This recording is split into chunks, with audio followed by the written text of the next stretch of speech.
आज जो पार्लियामेंट में वक्फ अमेंडमेंट बिल पेश किया जाएगा, टेबल किया जाएगा, उस सिलसिले में पहले ही all India Muslim personal law board और तमाम मुस्लिम ऑर्गेनाइजेशन इस बात को वाज़ेह कर चुकी हैं कि ये अमेंडमेंट्स हम लोगों को काबिल कबूल नहीं हैं, क्योंकि ज़ाहिर बात है वक्फ by the Muslim and for the Muslim है, और उसमें अगर मुसलमानों ही की राय को इनकॉर्पोरेट ना की जाए, ना किया जाए और उनके सजेशंस को ना माना जाए, तो भी जाहिर सी बात है ऐसे अमेंडमेंट्स का बेमानी हो जाते हैं, इसका कोई फ़ायदा बाय एंड लार्ज नज़र नहीं आता है।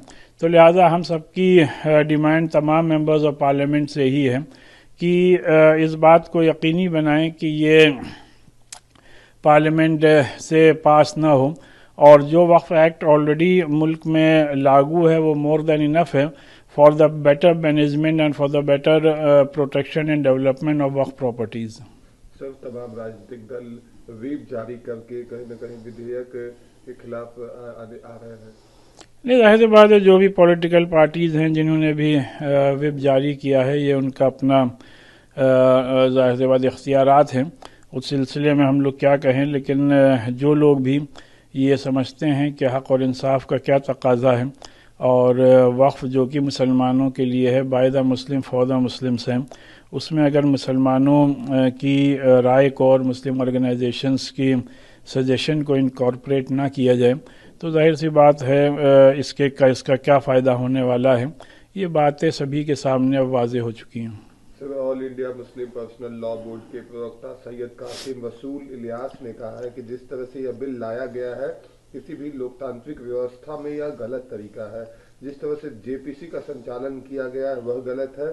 समिति में अन्य सदस्यों को नहीं सुना जा रहा है। यह बिल संविधान विरोधी है, यह भेदभाव पूर्व बिल है। नहीं, ये बात सही है कि जिस तरीके से हम लोगों ने तमाम बातें पर्सनल लॉ बोर्ड ने भी और मुख्तलिफ मुल्क मुस्लिम ऑर्गेनाइजेशंस ने कमेटी के सामने रखी, तो मीटिंग का मकसद ही यही हुआ करता है, कंसल्टेशन का मकसद ही ये हुआ करता है कि जो बातें कंसल्टेशन में आई हैं और जो राय स्टेक होल्डर्स की तरफ से आई है उनको भी सुना जाए, और न सिर्फ ये कि सुना जाए बल्कि उनको भी कानूनी शक्ल दी जाए, जो कि अफसोस की बात है नहीं हुआ है। देखिए, ऑल इंडिया शिया फसला बोर्ड ने बाकायदा अपना बयान पूरी तरीके से वादे कर दिया है, और जेपीसी के सामने भी अपना पक्ष ऑल इंडिया शिया फसला बोर्ड ने रख दिया है। जिस तरीके से बिल को आज टेबल किया जाना है और 8 घंटे इसके ऊपर बहस होना है, तो अभी देखते हैं, बिल को आने दीजिए। बिल आएगा तो बिल आके देखते हैं कि इसके अंदर क्या होता है, क्योंकि अभी तो हमारे सामने कोई चीज़ है ही नहीं। जब हमारे सामने कोई चीज़ है ही नहीं तो हम चर्चा काहे की करें। ऑल इंडिया शिया फसला बोर्ड ने बाकायदा जो सुझाव दिए हैं वो सुझाव ऑल इंडिया शिया फसला बोर्ड के पास मौजूद है। हम देखते हैं कि उस सुझाव को माना गया है कि उस सुझाव को नहीं माना गया है, या उस सुझाव को नज़रअंदाज किया गया है। लिहाजा अभी बिल आता है, बिल आने के बाद में हम देखते, फिर हमारे पास बहुत से रास्ते हैं। ये नहीं है कि आज अगर तो बिल पास हो जाता है तो आज सारे रास्ते हमारे पास खत्म हो जाते हैं। सारे रास्ते खत्म ना होकर हमारे पास में अभी बहुत से रास्ते हैं, उन रास्तों के ऊपर विचार किया जाएगा। कुछ राजनीतिक दलों ने व्हीप जारी किया है और बिल का कहीं न कहीं विरोध किया है। देखिए, जहां तक के बिल के विरोध की बात है, जो राजनीतिक दल कर रहे हैं वो अपनी राजनीतिक रोटियां सेकने की बात कर रहे हैं। पूरी तरीके से जो व्हिप जारी करके रोटियां सेकने की बात कर रहे हैं।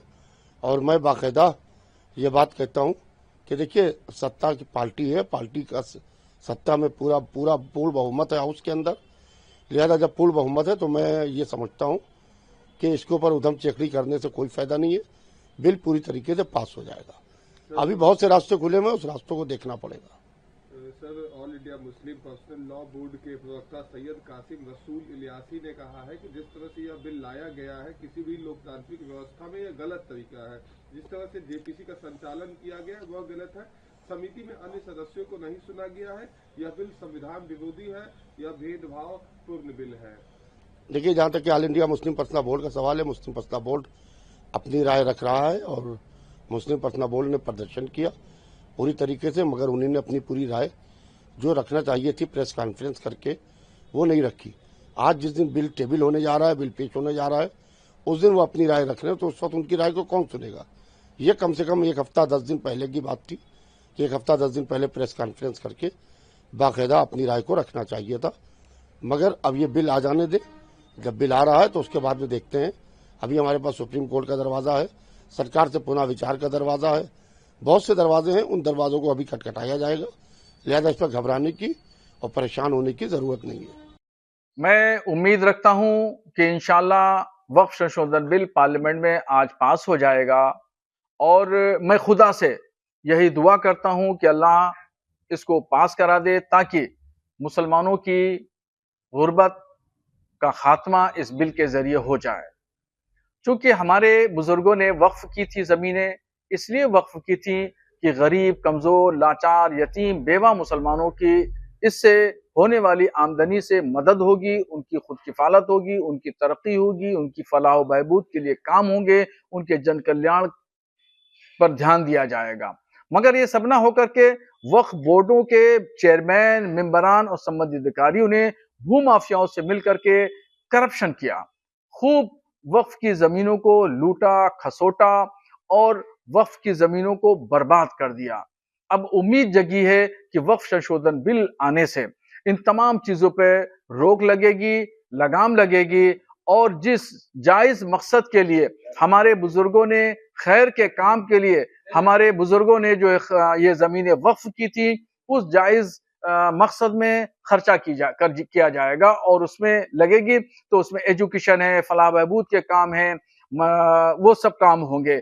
और इससे जो लोगों मुस्लिम पर्सनल लॉ बोर्ड और खास तौर पर ओवैसी साहब मुसलमानों को डराने धमकाने का काम करते रहे और उन्होंने मुसलमानों के दरमियान बहुत गलतफहमी पैदा की और ये कहा कि मस्जिदें छीन ली जाएंगी, मदरसे छीन लिए जाएंगे, खानकाहें छीन ली जाएंगी, जबकि इस संशोधन बिल से ऐसा कुछ होने वाला नहीं है। मैं मुसलमानों को यकीन दहानी कराना चाहता हूं कि वक्फ संशोधन बिल से न डरने की कोई जरूरत नहीं है। मस्जिदों को, मदरसों को, खानकाहों को, ईदगाहों को, कब्रिस्तानों को कोई खतरा लायक नहीं है, बल्कि इससे और तरक्की मिलेगी।